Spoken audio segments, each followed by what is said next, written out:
Hey, Welcome to Afterthoughts again with Kaylee and Larry. it's good to Larry, be here. yeah, it's so fun to have you here. Um, Last week you introed us on Ecclesiastes, Yes. and this week we dove into it a little deeper. Can you give us a recap of what you chatted about?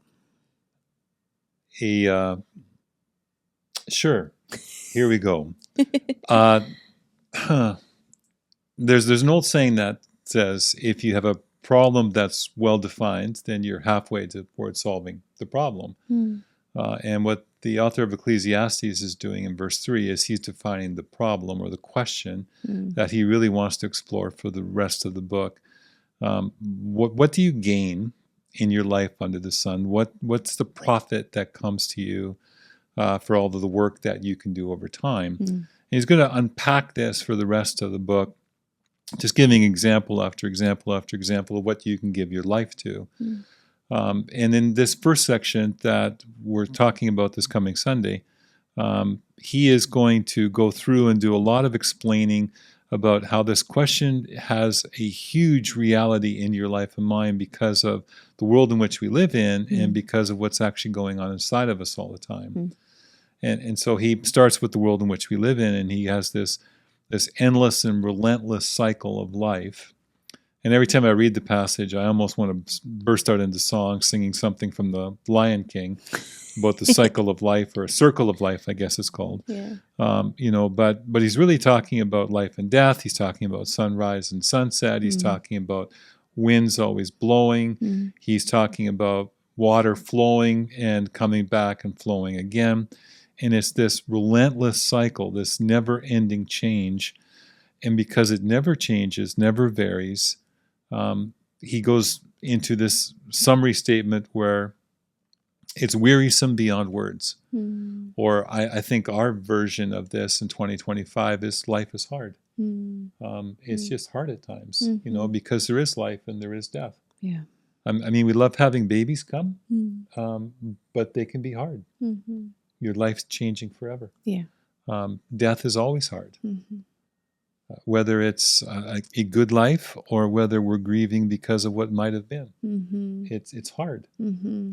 It's hard in the relentless seasons of life where life just keeps happening and just keeps coming, and we never have a sense of getting a breath or a chance to really keep up with it all. And so then he goes on and shifts from that life is hard because of this relentless nature to how we ourselves also are caught up in these endless cycles.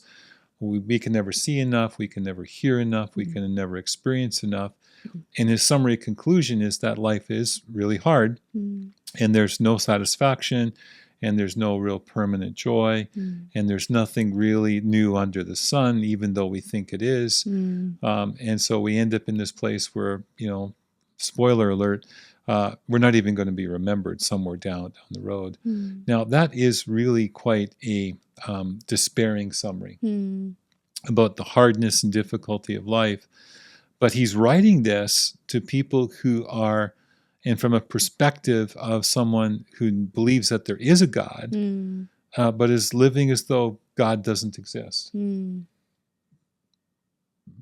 Solomon clearly believes, and there's places throughout the book where he demonstrates he believes that God is there, Yeah. but he's living and making choices as though it has no impact on his life, no meaning to his life. There's no need for him to check in with God. And so we end up in this place where what he's really describing, I think, is a lot of people that we know in this world who grew up in a Christian home, made a decision for Jesus, may have even gone to camp and Bible school, and somewhere along the line decided that it wasn't working for them, would be the way that most people phrase it, Yeah.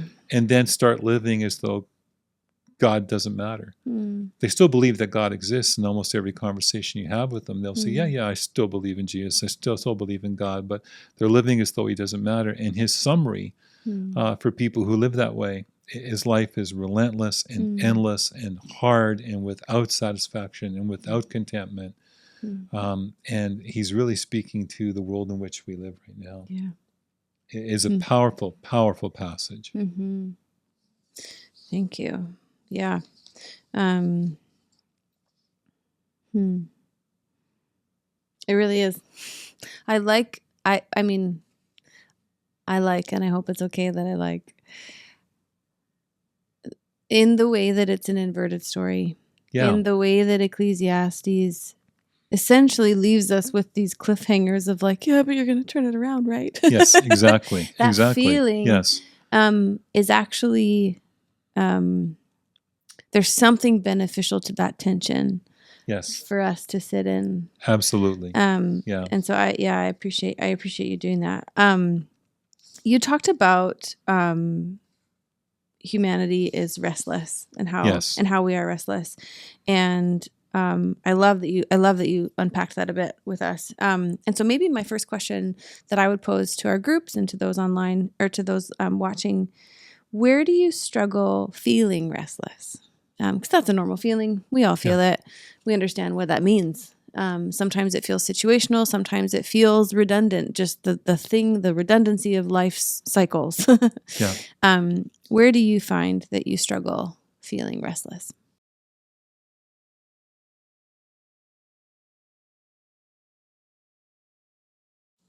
And then secondly, you described, and you alluded to there's people that we know, and we know a lot of people and love a lot of people, and I'm sure many of you do as well, who live as though, yes, they believe in God, but what great impact or matter does he have in their day-to-day, lives? And we did this last week too, and I don't know if it's because we recently finished a series on prayer or if I love to pray or if, here we go, but a little bit of all the above. Probably. I think it would be a cool moment to take advantage of and pray for those that came to mind. It's really often that we sit in a moment like that, listening to a sermon, and we go, "Yeah, I know someone like that," or I'm walking with someone right now who's in that space. Whether that's an ache or a frustration or whatever the sentiment that attaches for you, but we all know people who are sitting in that spot, and so.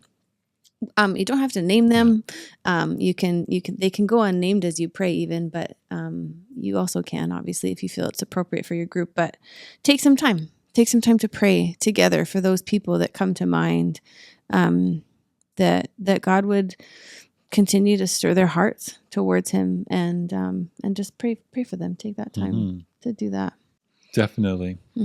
The scriptures are really clear that no one comes to the Father unless the Spirit draws them.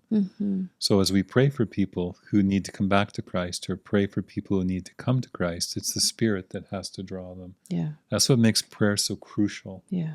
It's not so much about finding the right apologetics book to give to someone. It's really about praying for the Spirit to draw them and prepare them into that encounter with Christ.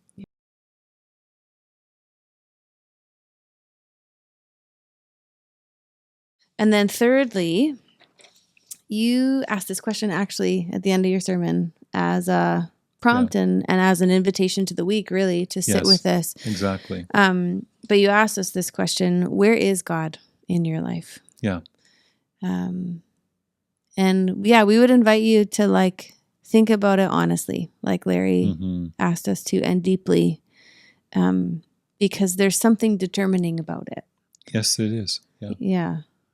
Yeah. When we answer that question, when we get the answer to that question that God longs for us to come to the right answer on, it changes everything. Yeah. It sets us free. Really does.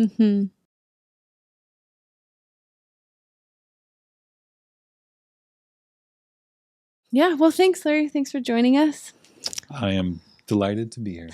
And we're delighted to have you. We hope you have a great week. Bye. Bye.